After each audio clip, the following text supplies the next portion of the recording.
নমস্কার, সানো টেনে সকল অঙ্গনের কর্মীদের স্বাগত। আজ আমরা মূলত আলোচনা করবো একটা বিশেষ জিনিস নিয়ে, যেটা আমাদের খুব সামনেই, যে সে দুর্গাপূজা। সেই দুর্গাপূজায় কদিন ছুটি, সেই নিয়ে আলোচনা।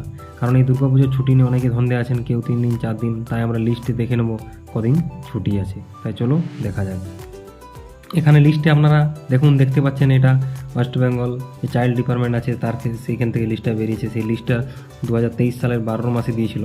এই লিস্ট অনুযায়ী 2024 সালে যে ছুটিটা সেটা আছে, দেখুন 10 তারিখে সপ্তমীর দিন 10 তারিখে সেই দিন থেকে ছুটি।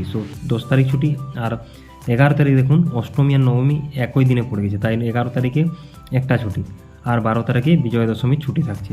মোট এই 3 দিন ছুটি। যেহেতু অষ্টমী নবমী একদিন পড়ে গেছে তাই একদিন ছুটি, আর সপ্তমী একদিন ছুটি, আর দশমীর একদিন ছুটি।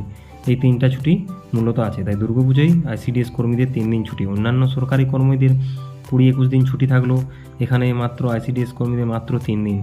তাই এদের ছুটি খুব কমই থাকে, তাই এবারেও 3 দিন ছুটি আছে।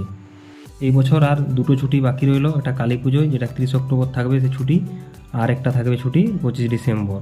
আর 2টো ছুটি বাকি, মানে দুর্গাপুজোয় 3 দিন, আর কালী পুজোয় 1 দিন, আর খ্রিস্টমাস 1 দিন। মোট আর 5 দিন ছুটি আছে এই বছরের।